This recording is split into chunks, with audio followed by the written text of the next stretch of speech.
Tonight on Reel to Reel, we'll introduce you to an upstate New Yorker who keeps the church bells ringing. Father Tom Legere speaks out about being light. We'll get an up-close view of a shrine that towers high above the ground. We'll meet a man who went from building churches to preaching in them. And we'll turn to a newly ordained priest to gain insight into the priesthood. All that and more tonight. Hello, I'm Father Dave McAllen. And I'm Jane Rudolph. Welcome to Reel to Reel.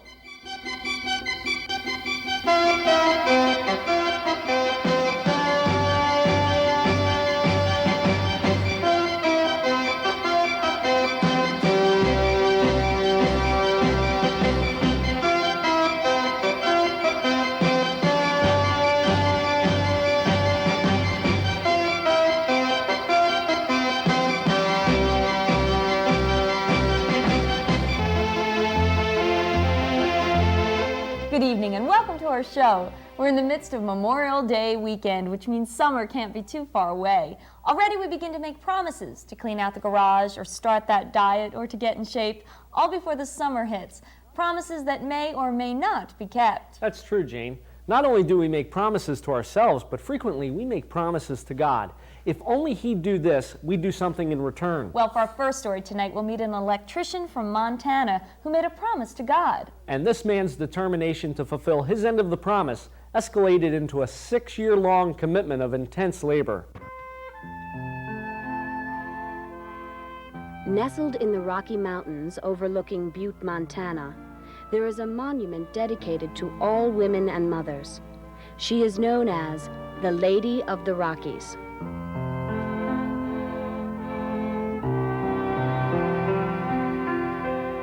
Originally intended to be a small 5-foot statue, she weighs nearly 80 tons and stands over 90 feet tall, almost as tall as the Statue of Liberty.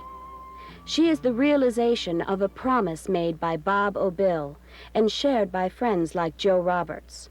Well, it all started because of Bob's wife, his love for his wife, the fact that she was sick, and he asked God to spare her and said that he would put a statue on top of the mountain, which is known as Saddle Rock, if she lived. And like all promises, they're very easily forgotten. But this time Bob didn't forget it, and when he approached me, we decided we would build it in honor of all women, all mothers, and in the likeness of Mary, the mother of Jesus. And it fulfilled the promises of a lot of us. We always said it could only been done here in Butte, and that's fact, you know. It's the people of Butte just get behind something, they don't let go of it, you know. And that's what they did on this project. They just got behind it and just pushed it and until it got completed. Of course, initially, not everyone in Butte was completely supportive.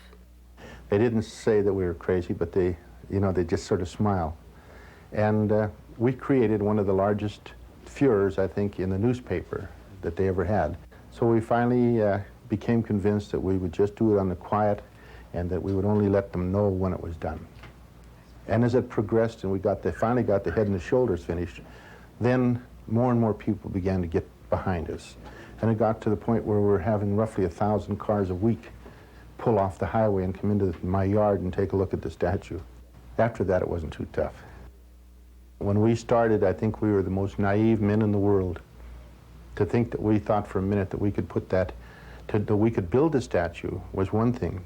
To put her on top of the mountain, 3,500 feet over the city, in some of the rockiest country that you could ever imagine. Working on weekends and holidays, it took 6 years and hundreds of volunteers to complete the statue. The first 2 years were required just to build a narrow road up the sheer face of the mountain. Those who had to brave the journey to deliver the supplies and heavy equipment began calling it Hail Mary Highway. The entire project demanded a considerable amount of daring and cooperation. Who ever heard of anybody taking 13 unions and getting them to work for nothing and all work their hearts out and never complain, no nothing. We never had any problems. Built in 6 sections, each weighing 15 to 19 tons, the statue presented a unique challenge to those responsible for moving her to the top of the mountain. It was like building a boat in a garage, you know, or in the basement. We built the statue without the slightest idea of how it was going to go up that mountain. So at the very end, when things were going the worst, why all of a sudden we had the help of the National Guard, and they flew a big chopper in and moved it up for us. It was quite a sight to see. It was quite an experience. As awareness of the statue grows, those involved in its creation have only one wish. Someday when you're out there taking a look at it, put your arm around somebody and just turn around to them and tell them you love them. That'll be all we worked for, really. What is impressive about the Lady of the Rockies is not its incredible size, but the sincere love of a man for his wife that was the motivating factor in its construction. Many times we find ourselves doing things we really don't want to, but we do them because we want to be accepted. We want others to like us. But it's not always necessary to be liked by everyone. Father Tom Legere is up next to let us know why. Greetings in the Lord. We all like to be liked. That's the most natural thing in the world. It only becomes a problem, however, when it becomes an obsession to us.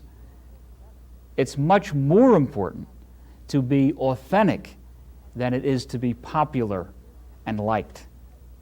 It's important for us to speak the truth as we see it and realize that in doing so, not everyone will like us.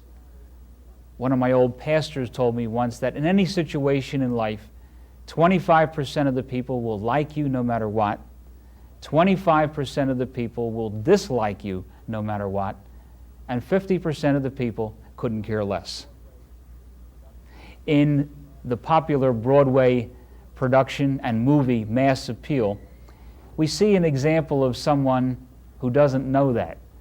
The pastor in that movie tries desperately to please his parishioners at all costs, and in the process, the man almost loses his soul. When we try to please everyone, we find ourselves being one way with one group and another way with a different group. And after a while, we're not really sure who we are. When we quit pleasing other people, interestingly enough, we usually find out that people respect us a lot more. We can look, of course, to the example of Jesus. He was someone very true to his convictions. He was generally pretty popular with the masses.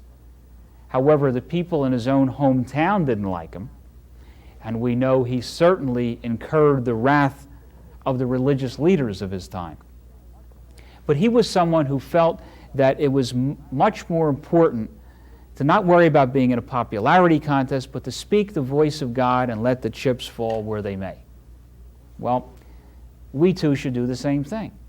When we do, of course, mistakes will be made. But that's okay. In the long run, the Holy Spirit will be able to rectify our mistakes. We have too many lukewarm, wishy-washy types out there who are afraid to take a stand on anything. You never know where they stand. We should be aware, however, when we look at history, that when you do take a stand, you'll pay a price. Jesus was crucified. Francis of Assisi was thought to be crazy. Catherine of Siena was called a loose woman. Thomas Merton was called an egotist. And not that we're looking for trouble, but we should be aware of the fact that if we are true to ourselves, not everyone is going to like us, and that's okay. Up next, the story about a second career priest. But first, a short break, so don't go away.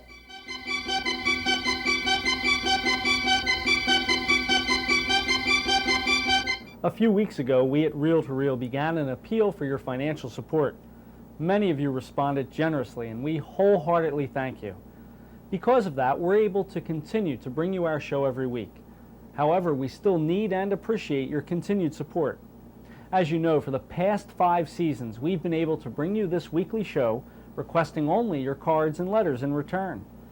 If you're a new viewer, or if you've enjoyed the message of Reel to Reel over these past years, we'd like to thank you for watching and invite you to participate in this venture by actively supporting the show. Today, with costs rising all around us, we need your financial support. A donation of $5, $10, $20, or whatever you can send would help ensure the continued presence of this program. Send your contributions to Reel, 222 North 17th Street, room 907, Philadelphia, PA 19103. And thank you for your help. A few weeks ago, we had a story on second career priests, men who leave behind established careers and enter the seminary late in life. Our next story involves this very situation, but with a slight twist. For this building contractor turned priest, entering the seminary later in life meant being ordained at the age of 80. Father Michael William Murphy is living proof that it's never too late to begin a new way of life. He entered the seminary at age 79 and 2 years later was ordained to the priesthood. Father Murphy is now 95 and still says Mass every day. He gives his mother most of the credit for inspiring him to become a priest. My mother lived to be 95, and shortly before she died, she said she was greatly disappointed, that she always expected to have a son a priest. And that's one of the reasons that I really had to go then, because she said that. North Carolina Bishop Waters also encouraged Father Murphy's priesthood. And on the way over, he says, I want you to be a priest and take care of the people in Maggie Valley. Well, I said, I'm just a poor sinner and not too much education. Well, he said it made no difference. And every time he'd see me then, they'd speak about it, and that went on for 6 years then. The mountain priest is humbly dedicated to his vocation and feels that being able to celebrate the holy sacrifice of the Mass is the most precious gift he has ever received. When supper was ended, he took the cup. Again he gave you thanks and praise.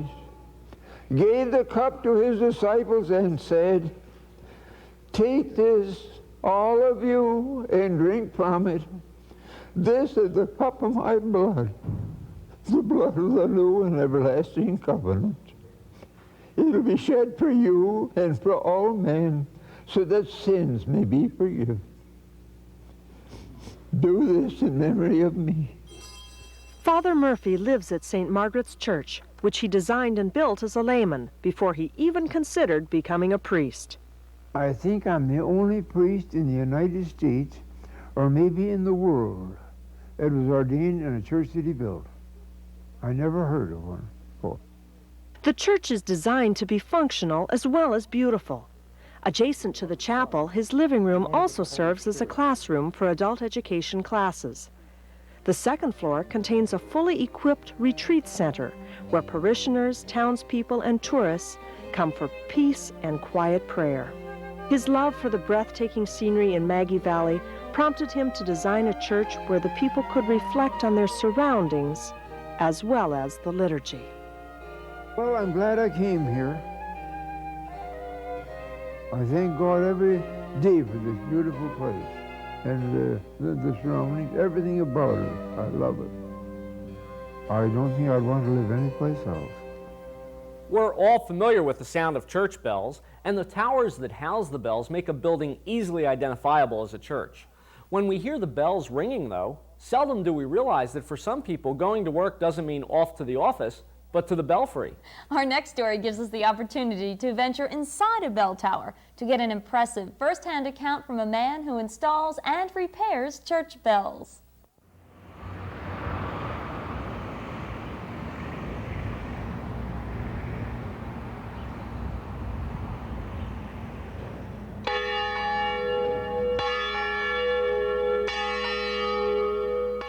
Since the 500s, Christians have used bells to summon people to worship. The early church first used a small bell to mark solemn parts of the Mass. Later, as communities grew, greater and louder bells were needed. Eventually, the number of bells housed in a single belfry increased, and churches began ringing the bells together. 2 to 9 bells in a tower became known as a peal of bells. 10 to 22 bells made a chime, and 23 or more composed a carillon.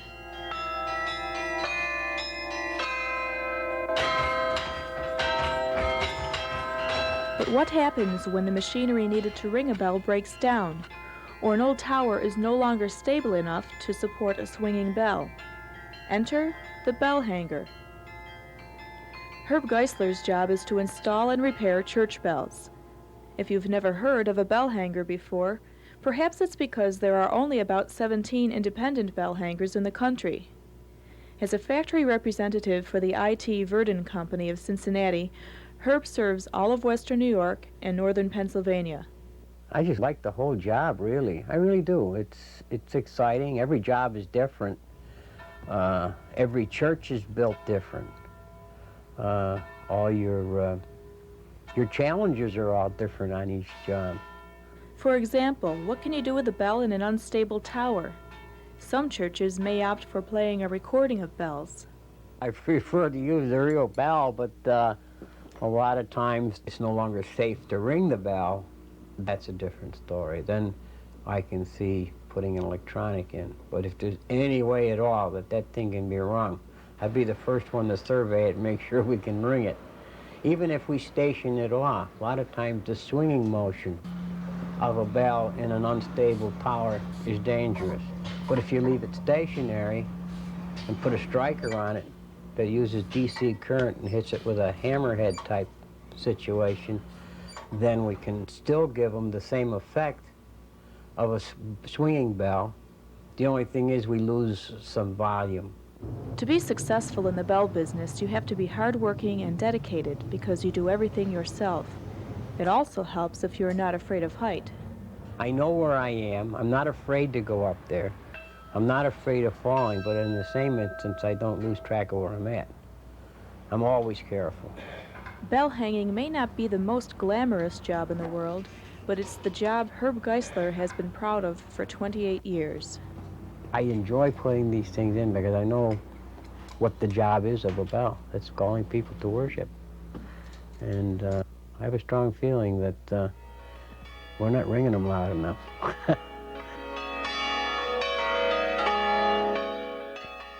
We're coming right back with a message from Monsignor Daniel Murray that you won't want to miss. Stay tuned.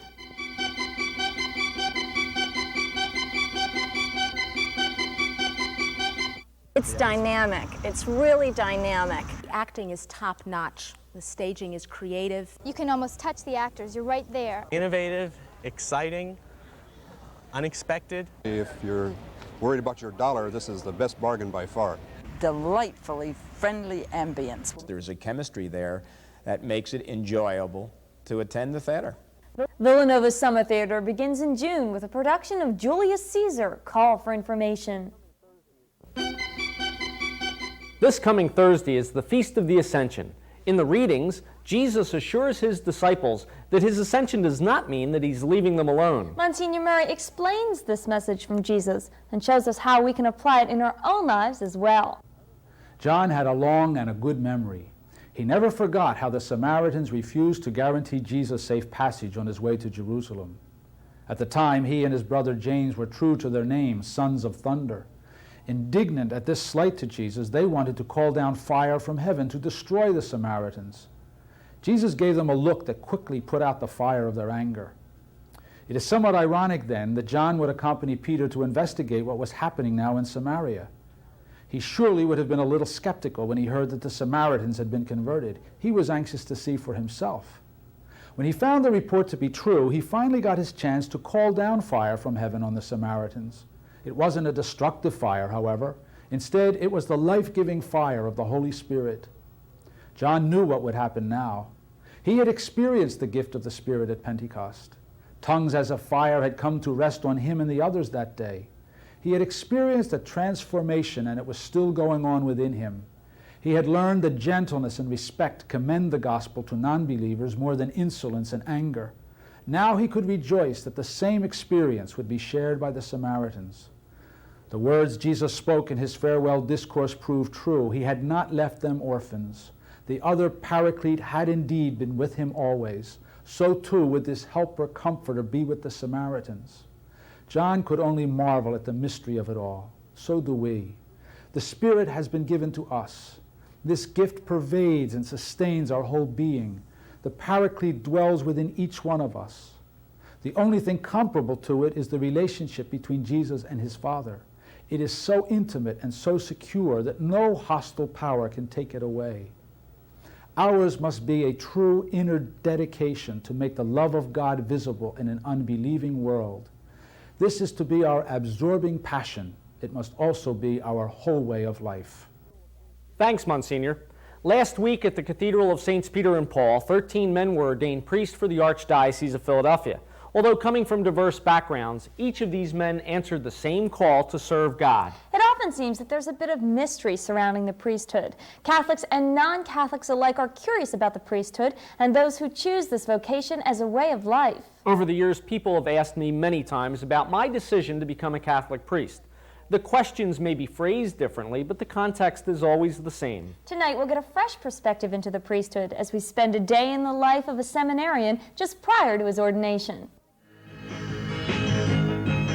Will I dig the same things that turned me on as a kid? His name is Kevin Lawrence. He is 29 years old. And on the 16th of May, 1987, he was ordained a Catholic priest at the Cathedral of Saints Peter and Paul in Philadelphia, Pennsylvania. The question I'm most frequently asked is, why do I want to be a priest? I get asked that question in different ways by different groups of people. My friends from high school are going to ask it differently than my parents or their friends, and they'll ask it differently than my nieces or nephew or grade school children that I teach. My niece would ask me, "Where is your wife?" And to me, that's a way of her asking, why are you doing what you're doing?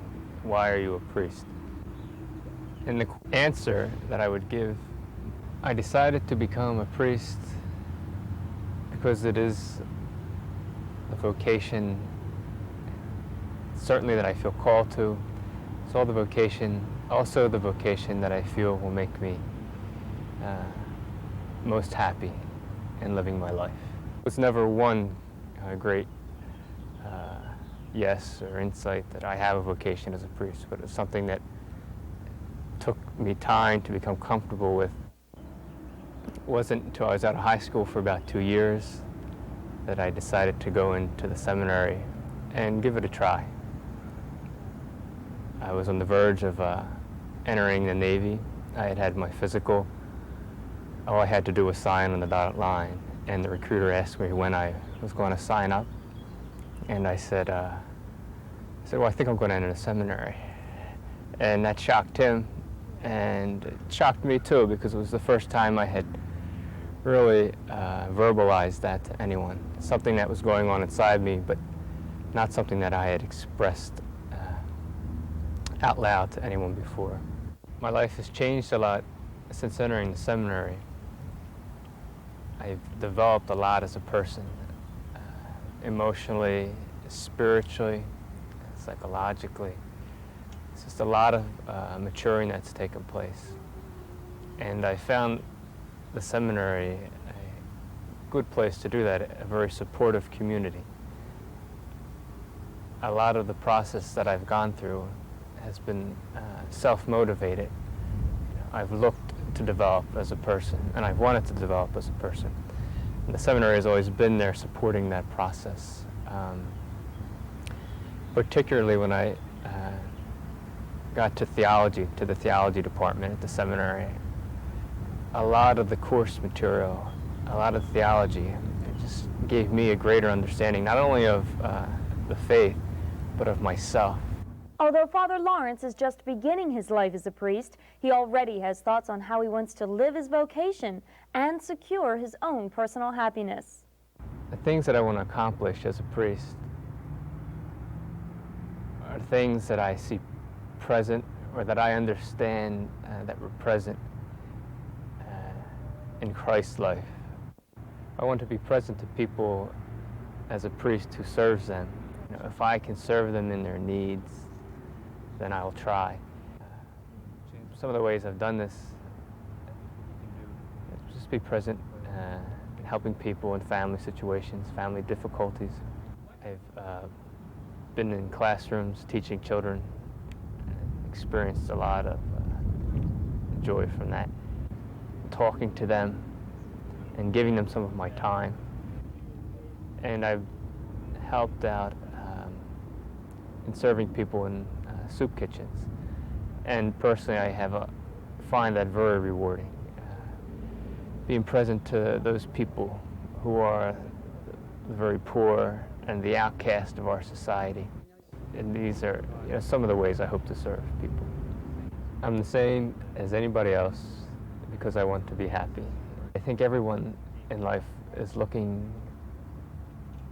to be happy and to find that vocation in their life that's going to make them happy. And priesthood is the way that I'm going to be happy. I'm different from anyone else because I'm Kevin Lawrence, and I'm the only one there is. In a society where money, power, and fame are held in high regard, what insights can a young priest share with us on convincing more people to pursue a religious vocation? To get people to follow a religious vocation, I think we have to challenge our social norms today. Today, society seems to be very bent on satisfaction, self-satisfaction to a large degree. And a religious vocation does require sacrifice. But any vocation that you commit yourself to in life requires sacrifice. Marriage requires sacrifice, and that commitment to another person requires a lot of sacrifice. And a religious vocation is the same way. It requires a lot of sacrifice. And I think we have to just show people, especially people who have a potential religious vocation, that they can be happy, and that they can be satisfied in that vocation, even though it is a vocation that calls for sacrifice and personal commitment.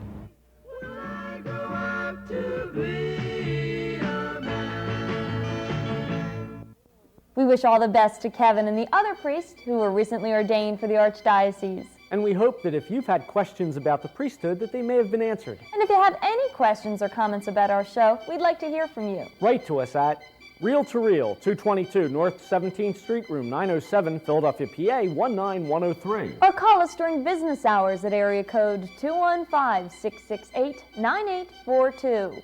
Next week, we'll travel to Villanova University, where Father Tom Legere will discuss the importance of dreams in our lives. We hope you have a safe and happy Memorial Day. Good night. Good night, and remember, Jesus is Lord.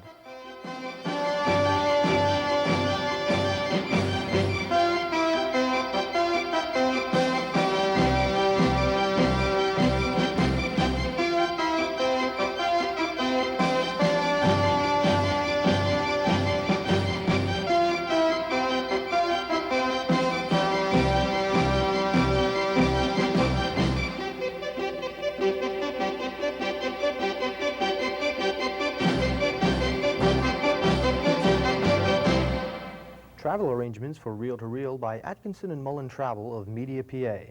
Phone area 215-565-7070.